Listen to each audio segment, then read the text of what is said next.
Listo. Buenos días, les damos la bienvenida a mis compañeros y a nuestro profesor, el doctor Jorge Ibáñez. Mi nombre es Pablo Oces y el día de hoy, junto con mis compañeras María José Gutiérrez, Ángeles Durán y Anaís Manzano, le vamos a presentar el cuarto y último review llamado Anticiparse al Alzheimer. Siguiente.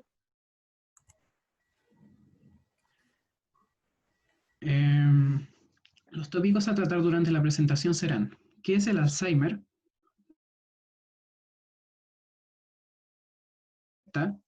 Estudios, ensayos clínicos, consecuencias, tratamientos, medicamentos y la conclusión. Siguiente. El último review se tiene por nombre Anticiparse al Alzheimer y fue realizado por Gary Stix y publicado en el número 407 de la revista Investigación y Ciencia en el año 2010. Para introducir a esta presentación, debemos partir nombrando un par de conceptos. Primero, la memoria. La memoria es la capacidad del cerebro de retener información y recuperarla voluntariamente. Esta es la que nos permite recordar hechos, ideas, sensaciones, relaciones entre conceptos y todo tipo de estímulos que ocurrieron en el pasado. Pero, ¿qué sucedería si misteriosamente perdiéramos esta capacidad de retener esta información y además perdiéramos lo que ya hemos aprendido, es decir, perder la capacidad de recordar? Esto sucede y es atribuido a la enfermedad del Alzheimer. El Alzheimer es una enfermedad neurodegenerativa relacionada con la edad, caracterizada por la concentración de la acumulación de placas de beta-amiloides y ovillos neurofibrilares, pérdida sináptica y neuronal y el deterioro cognitivo. Esta enfermedad ha sido, durante años, la batalla constante para los científicos y médicos que buscan una cura o tratamiento para esta afección, ya que cada vez la población es más longeva, es decir, vive por más tiempo. Siguiente. Basta con solo mirar las cifras alarmantes de los Estados Unidos. 5.800.000 personas con Alzheimer en los Estados Unidos que tienen más de 65 años. Pero quizá la solución no es buscar una cura, cuando la enfermedad ya está avanzada, sino el mejorar la detección de la misma. En esta presentación veremos un estudio aplicado a los habitantes de Medellín que poseen una alteración genética que podría ser un desencadenante de la enfermedad. A partir de estos estudios, el equipo busca dar una manera de detectar la enfermedad antes de que esté en una fase muy adelantada y a la vez buscar un posible tratamiento o terapia efectiva para frenar el avance de esto. Mi compañera Ángeles Durán explicará a fondo las causas biológicas y síntomas del Alzheimer, que son parte fundamental para comprender este estudio. Gracias, Pablo. Continuando con la presentación, debemos considerar ciertos aspectos importantes relacionados con la revisión, como lo que es la enfermedad en sí, con sus procesos. Primero, ¿qué es el Alzheimer? Para explicar el Alzheimer debemos explicar la demencia, porque clasificándolo, el Alzheimer es un tipo de demencia. Y la demencia la debemos entender como una entidad nosológica caracterizada por la desintegración de las funciones del sistema nervioso central. Entonces veremos alteraciones cognitivas como la memoria, inteligencia, conductuales como el sueño, la personalidad, o funcionales como la marcha y en sí la capacidad de desenvolverse en la vida diaria, lo que va a afectar la vida cotidiana de las personas con Alzheimer. En esta categoría de demencia se engloban más de 80 entidades clínicas, lo que podemos decir que la demencia no es una enfermedad específica, siendo el Alzheimer el tipo más común de esta, existiendo más obviamente como por ejemplo la vascular, que ocurre después de un accidente cerebrovascular y está definido según los vasos sanguíneos que van al cerebro, la demencia con cuerpos de Lewy y la demencia mixta, que como dice su nombre, va a ser la combinación de uno, dos o más tipos de demencia. Acá tengo lo que significa senil, que es de la vejez o que tiene relación con este periodo de la vida, ya que con frecuencia se hace referencia incorrectamente al Alzheimer como demencia senil, lo que refleja una creencia que muchas personas tenemos, pero es incorrecta, ya que el deterioro mental no es una consecuencia normal del envejecimiento. Aunque este puede ser un factor de riesgo, la demencia de ninguna manera es una consecuencia inevitable de esta. La patogenia del Alzheimer. El Alzheimer es una enfermedad muy compleja que se caracteriza principalmente desde el punto de vista anatómico por la pérdida de neuronas y por sí de la sinapsis, que es la comunicación entre ellas. Y esto por la presencia de placas amiloides y la degeneración neurofibrilar, acompañado también de la inflamación. Su mecanismo patogénico, en pocas palabras, si lo tuviera que decir, es la acumulación de agregados proteicos, que estos están asociados con la toxicidad por su forma.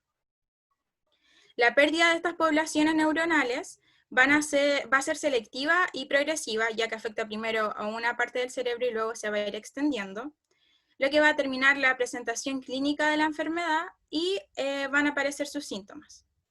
Principalmente, esta disminución de las neuronas va a tener que ver con dos alteraciones: la acumulación de placas amiloides, que están compuestas por la proteína beta-amiloide, y los ovillos neurofibrilares de la proteína tau, que van a ser conceptos que voy a desarrollar más adelante.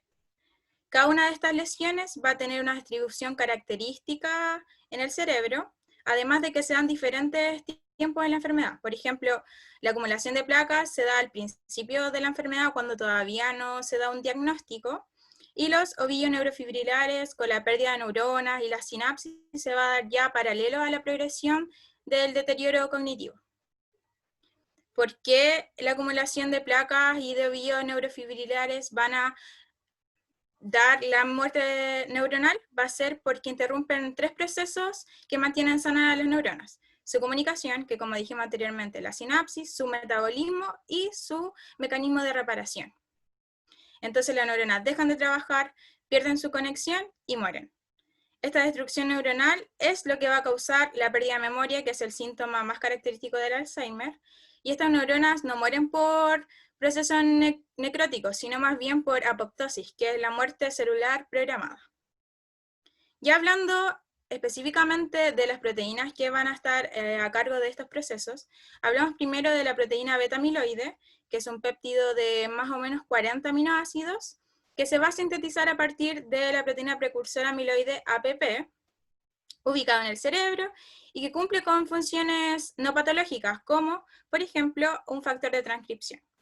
Pero en un cerebro con Alzheimer, la proteína beta-amiloide se desnaturaliza y ya no puede eliminar sus restos, formando agregados insolubles entre las células cerebrales, que van a ser las placas amiloides. Estas van a afectar el funcionamiento cerebral y comienzan a darse décadas antes que aparezcan los primeros síntomas, y son del tipo extracelular.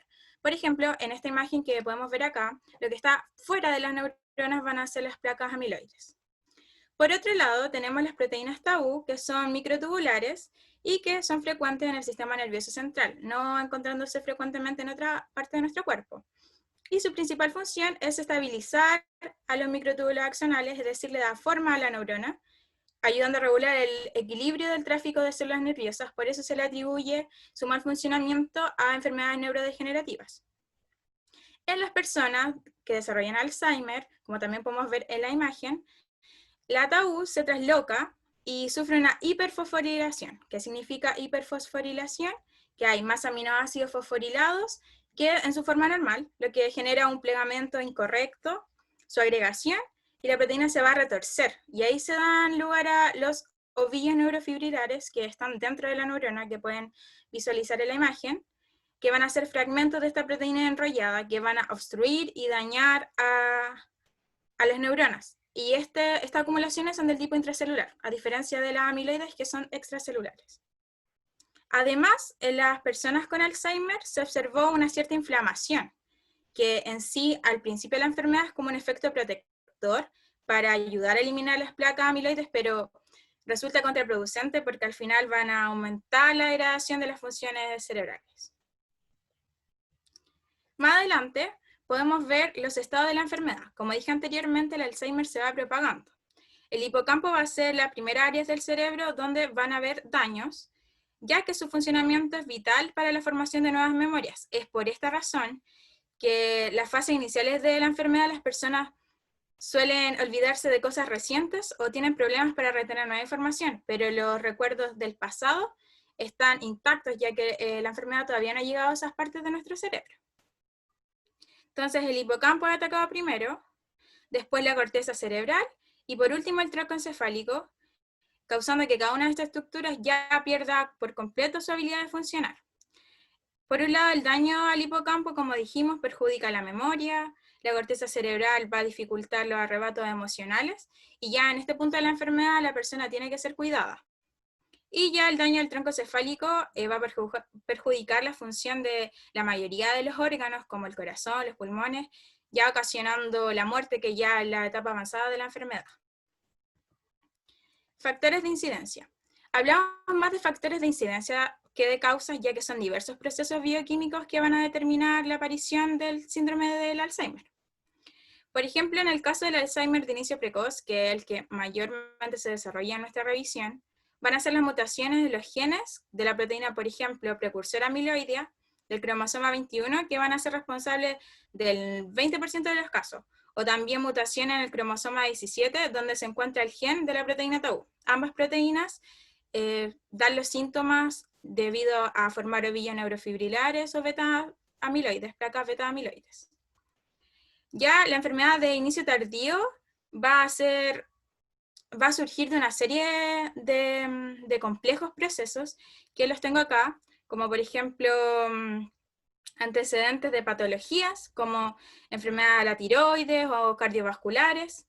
El estilo de vida de los factores ambientales también incide mayormente en el Alzheimer, como por ejemplo antecedentes de traumatismo craneoencefálico, que es golpes en la cabeza, o problemas al corazón, diabetes, obesidad o alcoholismo y tabaquismo.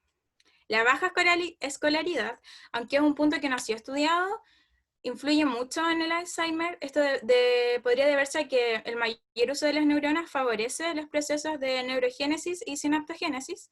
Entonces, al no tener escolaridad, estos procesos se ven disminuidos y aumenta la probabilidad de tener Alzheimer. El síndrome de Down también se produciría un exceso de beta-amiloide, y en este caso es frecuente que los pacientes lo tengan de manera precoz, o sea, aparezca antes de los 50 años. La edad y el sexo también son muy importantes. Primero, la edad, porque la vejez trae consigo daños que tengan que ver con el Alzheimer, aunque no es como que tengan que ir unidos sí o sí, sí va a afectar. Y el sexo, porque las mujeres viven más que los hombres, entonces van a envejecer más que los hombres. Además de que debido a la menopausia va a haber una considerable disminución de los estrógenos. Y por último puse la presencia de la apoliproteína de la forma de 4, ya que en este punto me detendré porque en la revisión se habla de esta proteína. ¿Qué es la apoliproteína E? Es una proteína plasmática que tiene como función mantener la estructura y regular el metabolismo, además de estar implicada en una de las vías bioquímicas menos conocidas del Alzheimer, pero que tiene mucha incidencia en este. Vamos a tener los tres alelos más comunes, que de izquierda a derecha son la ApoE2, la ApoE3 y la ApoE4, que se distinguen por la modificación de un aminoácido. La que nos va a importar su estudio va a ser la ApoE4, que en sus dos casos tiene arginina. La ApoE4 aumenta el riesgo de contraer Alzheimer, siendo el principal factor genético de riesgo antes de que hasta el 80% de los pacientes con esta enfermedad tienen al menos un alelo, ya que este alelo se va a compartir del padre y la madre y va a ser dominante. Este guarda una estrecha relación con la aparición de la enfermedad del Alzheimer por diversas razones. Una de ellas es que en presencia de la beta-amiloide, que es la proteína que hablamos anteriormente, la ApoE4 va a perder su estructura y esto va a provocar que no se pueda eliminar correctamente los desechos de este péptido y se va a acumular en el cerebro y va a favorecer la acumulación de las placas que hablé anteriormente. Esta imagen está sacada de la revisión y se habla de la ApoE3, cómo va a funcionar de una correcta manera, y la ApoE4, cómo va a aumentar el plegamiento anómalo de la beta-amiloide que va a provocar el Alzheimer. Ya hablando de la estructura y por qué se diferencia de las demás formas de la ApoE, en la ApoE4, la presencia de la arginina que dije anteriormente hace que la cadena lateral de la arginina del dominio N-terminal se salga de la hélice central y va a interaccionar con el glutamato del extremo C-terminal, como ven en la foto. Esto afecta la región de unión a lípidos al generar una estructura más compacta de la proteína, porque si se dan cuenta acá en la imagen, en la ApoE3 hay una parte que está libre, mientras que la ApoE4 está unida a la estructura central. Estos fragmentos truncados de la C-terminal de la ApoE también estimulan la hiperfosforilación de la tau Y recordar que esta forma hiperfosforilada va a generar los ovillos, y tiene una neurotoxicidad que se relaciona ya que de esta forma puede entrar al citosol e interaccionar con citoesqueleto y mitocondrias que van a provocar una alteración en su función totalmente. Ahora dejo a mi compañera María José. Muchas gracias. Para comenzar, voy a hablar sobre las técnicas de detección precoz de la enfermedad. Como sabemos, el proceso que da lugar a la enfermedad del Alzheimer comienza años antes de la aparición de los síntomas que permiten realizar un diagnóstico. Hoy en día se puede realizar un seguimiento de este proceso mediante técnicas que identifican los biomarcadores relacionados con el trastorno. Es importante explicar que un biomarcador es un indicador que se puede medir y cuya presencia o intensidad varía según el avance o regresión de la enfermedad. Siguiente. En primer lugar, tenemos la agregación del amiloide que puede detectarse de 5 a 20 años antes del diagnóstico de la demencia. La acumulación del péptido beta-amiloide en los centros cerebrales responsables de la memoria reciente provoca daños en la sinapsis, ya que evita que los neurotransmisores lleguen a los receptores. Esta acumulación se puede detectar mediante diversas técnicas de neuroimagen. Entre ellas cabe destacar la tomografía por emisión de positrones con empleo del compuesto B de Pittsburgh, que es una sustancia radiactiva que se une específicamente al amiloide. También se puede realizar una punción lumbar para cuantificar el biomarcador. En la imagen de arriba se ve el péptido beta-amiloide cómo bloquea los receptores, por lo que impide la sinapsis entre neuronas. Y en la imagen de abajo es la imagen de una tomografía por emisión de positrones de un paciente de 74 años, que al cabo de 2 años se ve claramente un aumento del compuesto B de Pittsburgh en los lóbulos frontales, lo que indica acumulación de amiloide a pesar de que en ese periodo la cognición del paciente se mantenía normal. Siguiente.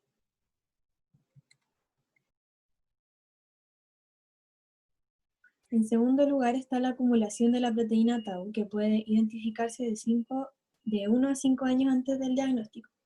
Normalmente la proteína tau ayuda a mantener la estructura de los microtúbulos que son cruciales para el correcto funcionamiento de las neuronas. Sin embargo, antes de la aparición de los síntomas, su comportamiento anómalo puede detectarse a partir de una muestra de líquido cefalorraquídeo para cuantificar los niveles de este biomarcador. En la imagen de abajo se ve la punción lumbar, que es la forma de extraer esta muestra, y en la imagen de arriba se ve claramente la desintegración de los microtúbulos del citoesqueleto debido a la formación de ovillos fibrosos tóxicos por parte de la proteína tau. Siguiente. Finalmente, tenemos la disminución del volumen del cerebro, que se puede identificar de 1 a 3 años antes del diagnóstico. A medida que avanza la enfermedad, las células nerviosas comienzan a morir y se pueden notar lapsos de memoria y fallos cognitivos en el paciente. La muerte celular hace que el cerebro se encoja en las regiones implicadas en la memoria, como es el hipocampo, y otras funciones de mayor relevancia, como es la corteza cerebral. Esos signos se pueden identificar gracias a una resonancia magnética volumétrica, que permite medir el volumen del cerebro. Como se puede ver en ambas imágenes, a medida que avanza la enfermedad se observa una evolución de la pérdida de volumen cortical desde un estado normal, que no se ve pero estaría representado por la letra A, y hasta una demencia avanzada que sería la letra E. Siguiente. Ahora voy a explicar un poco lo que es la historia de los estudios, ensayos clínicos e investigaciones. En primer lugar, en 1906, el científico alemán Alois Alzheimer, basándose en una autopsia del cerebro de una paciente, describe las placas extracelulares y los ovillos de fibras en el interior de las neuronas que caracterizan la enfermedad. Durante los siguientes 50 años ya se considera que la pérdida de memoria y otros síntomas se deben a la senilidad que resulta del envejecimiento. En los años 60 se establece una conexión entre el deterioro cognitivo y el número de placas y de ovillos de fibras en el cerebro. En los años 80, investigadores ya comienzan a desentrañar las bases bioquímicas de la formación de placas y los ovillos de fibra. En los años 90, diversos descubrimientos identifican los factores genéticos que subyacen a la enfermedad. Además aparecen en el mercado los primeros medicamentos que mejoran los síntomas. Luego, en la década de los 2000, la obtención de imágenes y las muestras de líquido cefalorraquídeo permiten estudiar el avance de la enfermedad. Diversos fármacos dirigidos a determinados procesos patológicos fracasan en los ensayos clínicos, lo que sugiere la necesidad de empezar antes el tratamiento. Además, en 2004 se presentó el primer radiotrazador para visualizar placas de beta-amiloide a través de tomografía por emisión de positrones. Y finalmente, durante la década del 2010, que es el año en el que se publicó el review, se describió la fase preclínica de la enfermedad, que como sabemos es una etapa silenciosa y de larga duración, que precede a los síntomas, y se abren las puertas a investigaciones de detección precoz y prevención.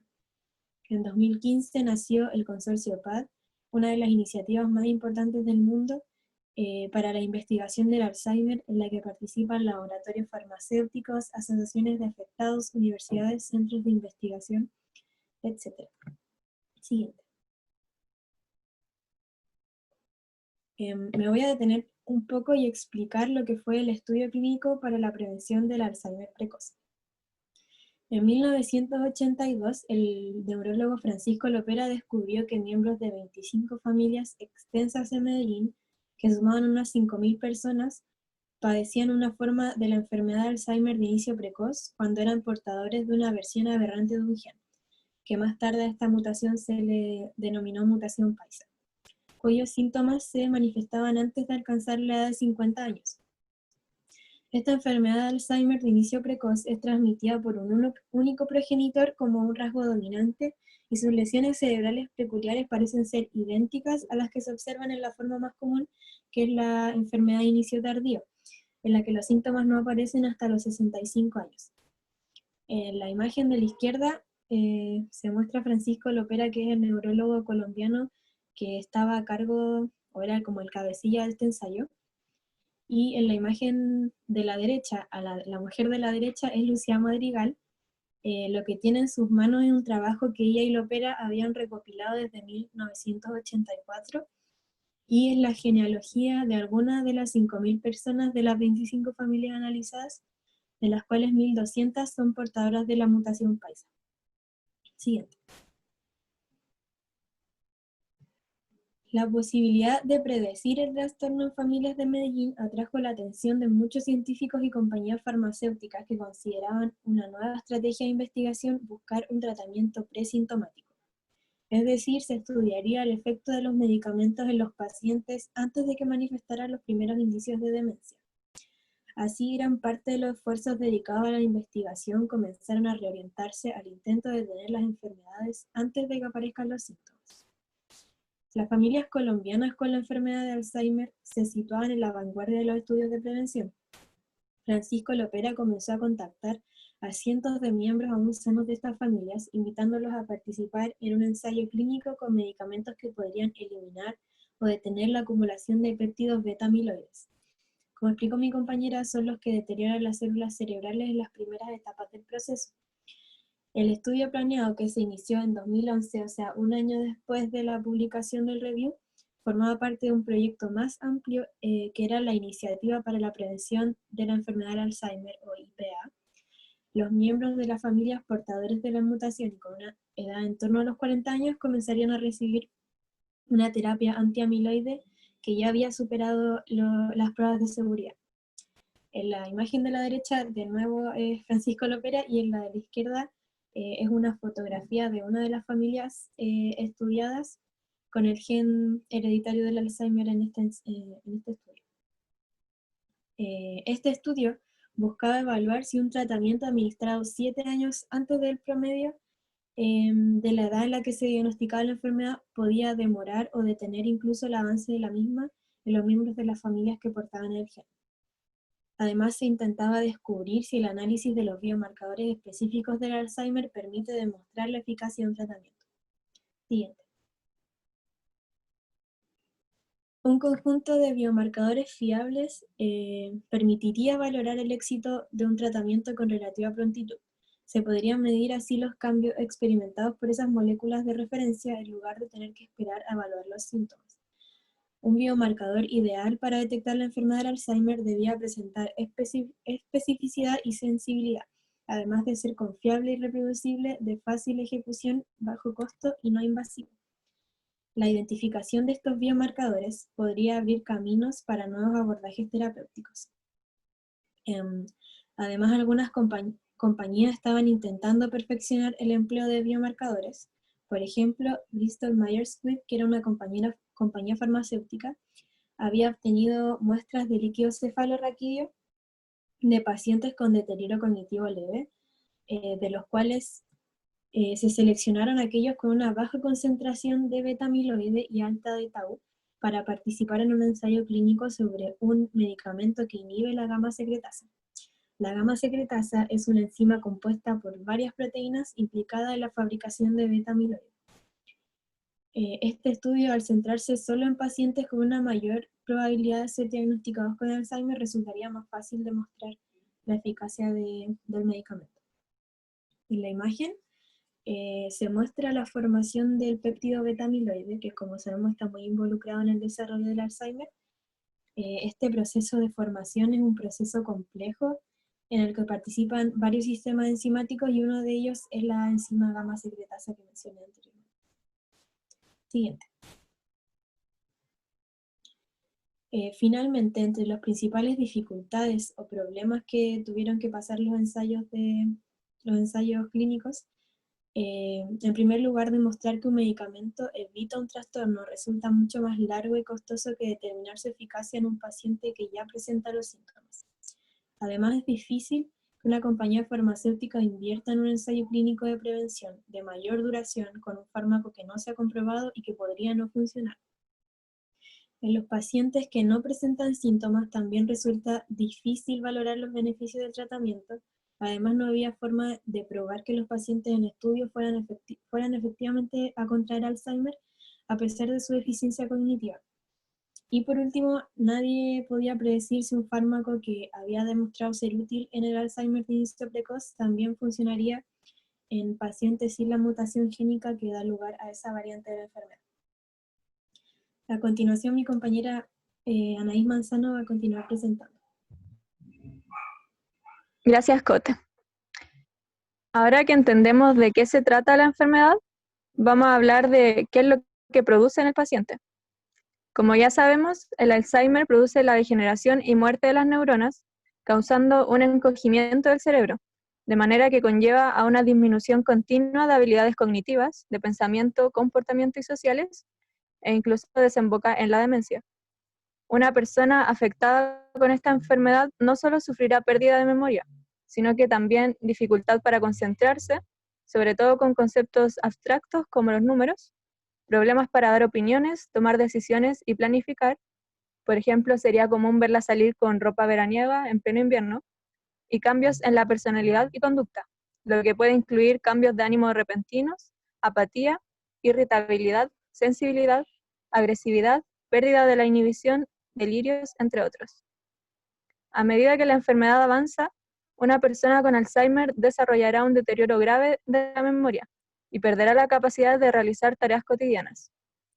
En la etapa avanzada de la enfermedad surgen complicaciones por pérdida grave de función cerebral, como desnutrición, deshidratación o infecciones, causando la muerte.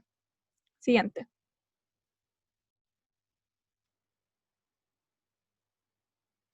Si bien en la actualidad aún no contamos con una cura para la enfermedad de Alzheimer, durante años se han estado investigando y probando diversos fármacos o terapias que puedan contribuir en una mejora para el paciente. En los años 90, como ya vimos anteriormente, ocurre la primera aparición de medicamentos en el mercado que mejoran los síntomas del Alzheimer. Luego, en la década del 2000 y hasta los últimos años, diversos fármacos que buscan tratarla en su fase moderada han fracasado en sus ensayos clínicos. Y ya que dijimos que este fracaso podría deberse a que los ensayos clínicos han sido llevados a cabo en una etapa demasiado avanzada de la enfermedad, los científicos se han convencido, en base a las nuevas técnicas que permiten identificar la enfermedad antes de que surjan los primeros síntomas, de que un tratamiento eficaz debe comenzar durante los primeros años del lento proceso patológico, a pesar de que la memoria del paciente se encuentre inalterada. Siguiente. Es así que una gran parte de la investigación al respecto del Alzheimer se está redireccionando con el objetivo de detener la enfermedad antes de la aparición de síntomas, además de incluir el estudio no solo de medicamentos, sino también de estilos de vida, dietas y ejercicio físico y mental como medidas preventivas. Es este el caso de la clínica en Medellín, Colombia, donde las familias afectadas por la variante hereditaria paisa del Alzheimer, mencionada anteriormente por mi compañera, han sido orientadas por el neurólogo Francisco de Lopera, que es el que aparece en la imagen, en una estrategia terapéutica basada en programas de ejercicio físico y otras actividades que buscan reducir el riesgo de demencia. Siguiente. Los medicamentos que hoy en día se utilizan para tratar el Alzheimer únicamente tratan los síntomas cognitivos, y su tiempo de utilidad es limitado, entre meses y unos pocos años. Entre ellos tenemos los del tipo inhibidores de la acetilcolinesterasa, como el donepezilo y la galantamina. Esta clase de medicamento lo que hace es inhibir la acción de la enzima degradadora de acetilcolina, provocando que aumente la concentración de esta sustancia en el cerebro. La acetilcolina, que observamos en la imagen, es un neurotransmisor sintetizado a partir de colina y acetil-CoA, que son derivados del metabolismo de la glucosa a través de la enzima colina-acetiltransferasa, y tiene una importante función en la mediación de la actividad sináptica del sistema nervioso, como cualquier neurotransmisor. El aumento en su concentración mejora la cognición, el estado de ánimo y el comportamiento. Siguiente. Por otro lado, existe el medicamento memantina, que se clasifica como antagonista del receptor NMDA. Este es un receptor de glutamato, aminoácido reconocido como uno de los principales neurotransmisores excitatorios de la corteza cerebral. Sin embargo, cuando a causa de la patología hay un alto nivel de glutamato, se produce una excitotoxicidad, pues el receptor NMDA es sobreactivado, permitiendo que iones calcios entren en gran cantidad a la célula. La entrada masiva del ion calcio activa una serie de enzimas como fosfolipasas, endonucleasas y proteasas que dañan las estructuras celulares que componen el citoesqueleto, la membrana y el ADN, desembocando en un daño irreparable e incluso en la destrucción de neuronas. La memantina lo que hace es bloquear dicho receptor, modulando los efectos de la elevación patológica del glutamato y reduciendo la excitotoxicidad. No obstante, este fármaco no evita el deterioro celular ni el avance de la enfermedad. Siguiente.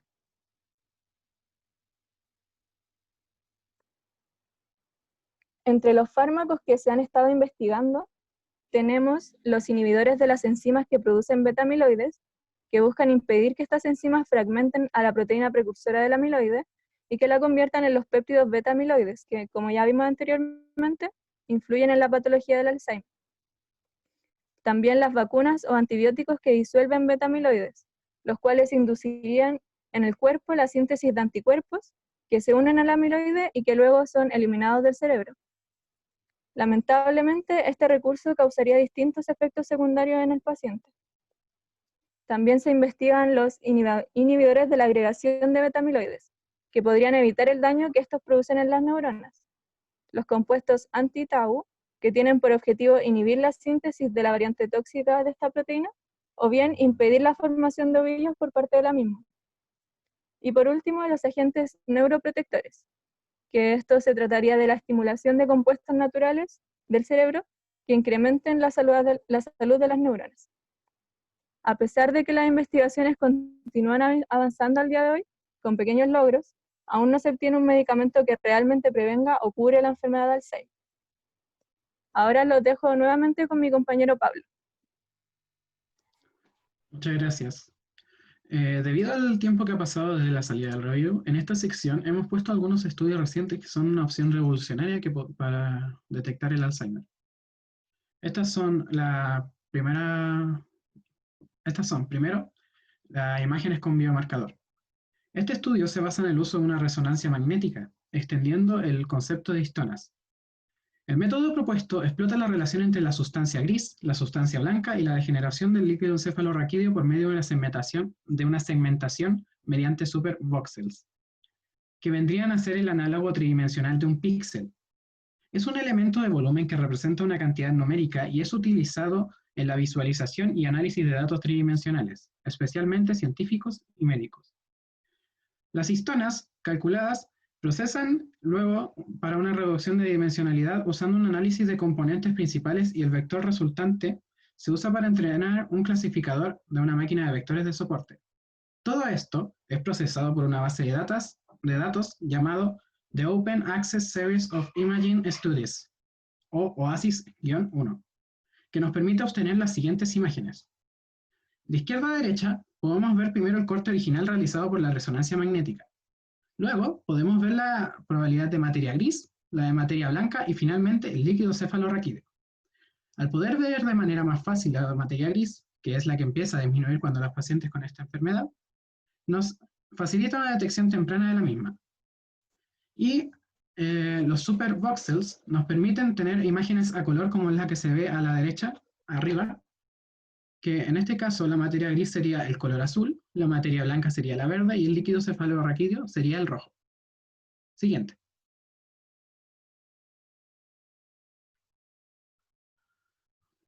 Otro método de detección serían juegos. Este método se desarrolló en España por el Centro de Tecnología y Biomédica de la Universidad Politécnica de Madrid. Consiste en la implementación de juegos. Esto, a su vez, consiste en 3 fases consecutivas. En primero, los participantes jugarían una parte del juego Episodics, que se ve en las imágenes A y B, y abajo a la izquierda. Este apunta a la memoria inmediata y a corto plazo. Luego, jugarían 2 juegos adicionales para evaluar la memoria semántica y procedimental, que se ven en las imágenes C y D, y respectivamente en la derecha arriba. Finalmente, los jugadores jugarían una segunda parte del juego Episodics para evaluar la memoria a largo plazo y capacidades de reconocimiento del sí y el no, que se ve a la izquierda abajo y a la derecha abajo.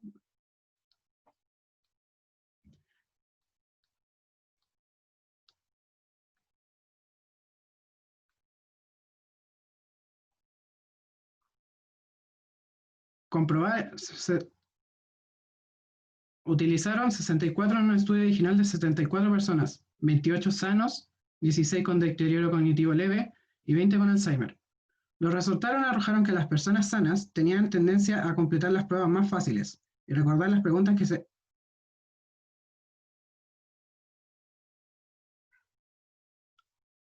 anteriormente, y que se repetían más tarde y por tanto tenían más puntaje. Mientras que las personas con deterioro cognitivo o Alzheimer constantemente olvidaban las preguntas o se necesitaba ayuda para completar las pruebas. Siguiente. Me dice que tengo conexión inestable, ¿se escucha? Se cortó un poquito, pero se entendió. Ok. El último mecanismo de detección sería la voz. Las variaciones del habla nos permiten mapear el desempeño de los procesos cognitivos de planeación y ejecución sintáctica, semántica, fonológica y articulatoria. Hablar es una de las primeras funciones que se ven afectadas por las dolencias neurodegenerativas como la enfermedad del Alzheimer, lo que convierte al habla en un biomarcador muy prometedor para detectar la enfermedad antes de que aparezcan los primeros síntomas preclínicos. Por lo tanto, se diseñó un dispositivo que utiliza un algoritmo matemático basado en las determinadas variables discriminatorias para estimar la probabilidad de desarrollar Alzheimer. Estos 3 métodos siguen aún esperando ser aprobados, ya sea por falta de participantes, para tener una muestra clínica relevante para la comunidad científica, o por falta de recursos para llevarlos a la clínica. Siguiente.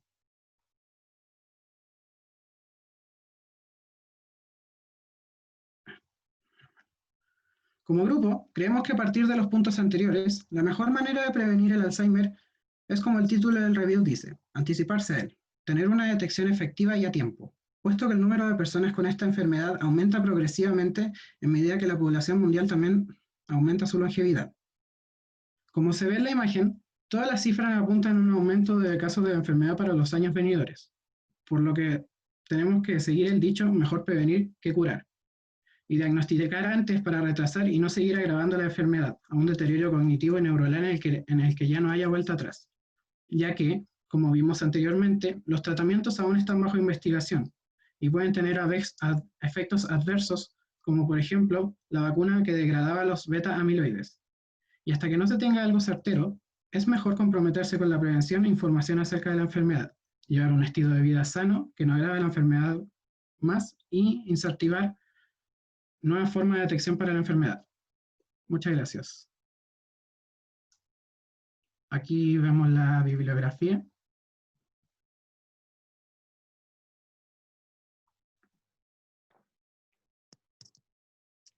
Muchas Súper bien. gracias y están disponibles las formas. Muy bien, lo hicieron súper bien. Estuvo bastante entretenido. Comencemos con la sesión de preguntas. Ya, ahí hay una mano levantada. ¿Qué pregunta?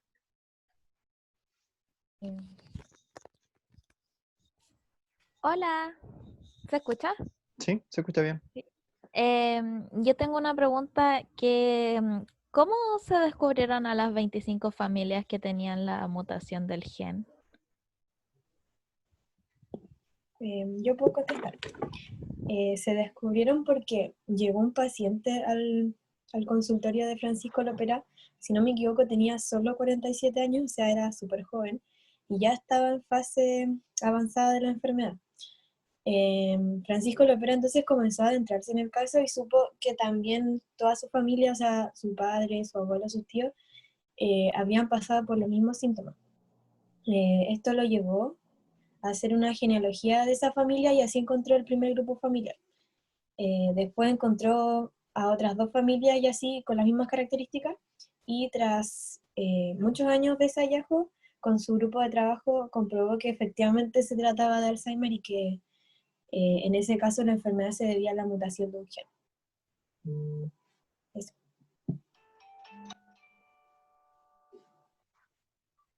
Muchas gracias. Muy buena la presentación. Gracias.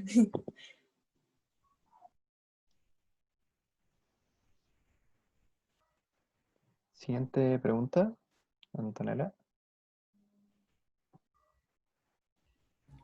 Hola,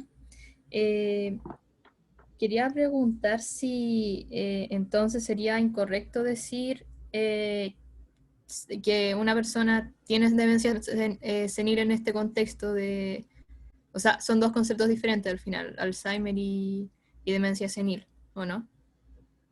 Lo que pasa es que lo que estaría incorrecto ahí sería senil, ya que se está aludiendo como solamente a la vejez. Y como yo dije anteriormente, la vejez sí es incidente del Alzheimer, pero en sí no es una causa inevitable. No es que todas las personas vamos a ir envejeciendo y en algún momento de nuestra vida vamos a tener Alzheimer solo por el hecho de tener, no sé, 90 años.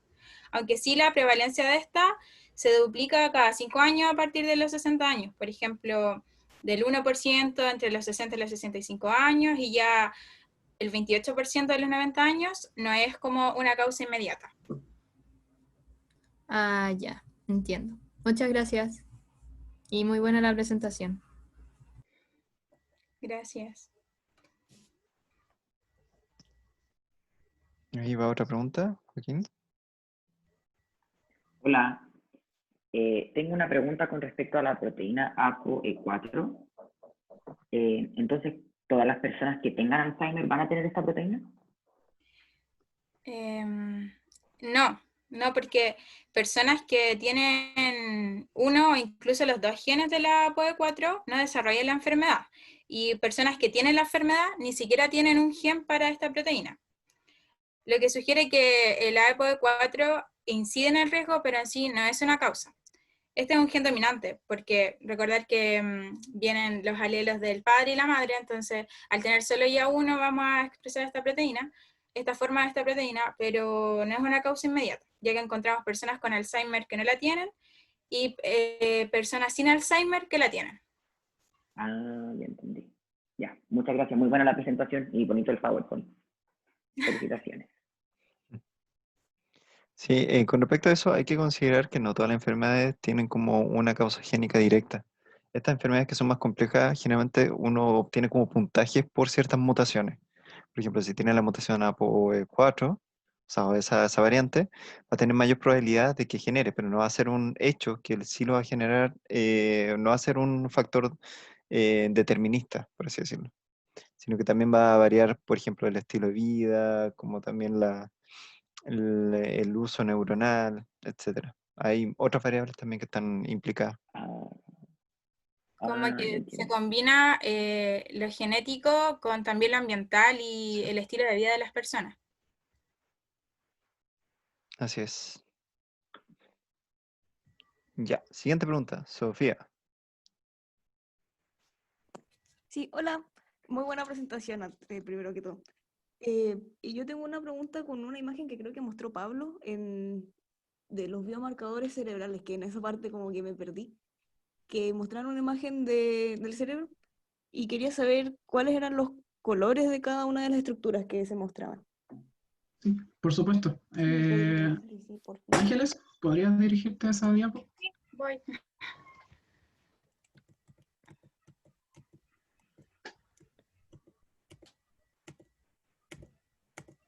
Ahí. Esa mismita. Ya. En este caso, la materia gris sería el color azul, la materia blanca sería el color verde y el líquido cefalorraquídeo sería el rojo. ¿Eso se escuchó bien ahora? Ujú, sí, ahora sí. Perfecto, Ah, ya. muchas gracias, buena presentación. Muchas gracias a ustedes.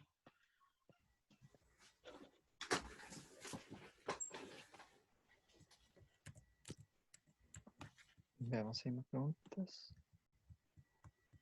Ya, entonces me toca preguntar. Ustedes dijeron que, bueno, bastante al principio, la menopausia también se asociaba mucho al tema del Alzheimer. ¿Sabe lo que hace el estrógeno a nivel neuronal? ¿O por qué se podría ocupar el estrógeno? ¿Y por qué la menopausia podría ser algo que suma puntaje para el Alzheimer?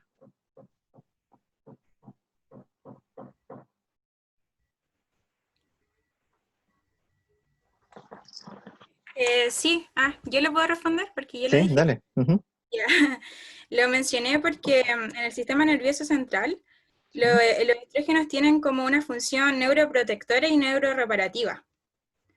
Entonces van a participar en la reparación neuronal y también la bioquímica cerebral, o sea, la cantidad de sustancias que hay en el líquido cefalorraquídeo y también el efecto proliferativo de las neuronas y, como dije, de la protección y la reparación. Entonces, por eso tiene que ver con la menopausia en las mujeres, porque la disminución de estos estrógenos van a tener consecuencias en la protección de las neuronas y su reparación. Sí, súper. De hecho, también afecta harto a una población importante ahí del sistema nervioso, que son las glías, que son estas células que están como sensando el medio y pueden generar inflamación. Entonces el estrógeno también ayuda como a apagarla un poco, a reducir la inflamación en el cerebro. Sí, está súper. Y lo otro también que se ha planteado como un uso también, un uso terapéutico, un potencial uso terapéutico para poder tratar o prevenir un poco el Alzheimer. Muy bien. Em, Esa era la pregunta que tenía. Em, Reiterar las felicitaciones, lo hicieron súper bien, chicos. Está muy buena la presentación y muy bonito el PPT, de hecho. Gracias. Muchas Gracias. Ya, ok. Muchas gracias. No sé si tienen dudas o otra consulta. Profe, respecto al... Creo que le había mandado un correo, de hecho, pero es que nosotros somos 4 personas por Sí, el hecho de que una persona se fue del grupo. O sea, en realidad sí, se fue de la carrera. sí. No, sí, no se preocupen por eso. Sí, eso Ok, ya lo tenía visto. muchas gracias. Ya, genial. Ya, entonces lo dejamos hasta acá. Felicitaciones, chicos.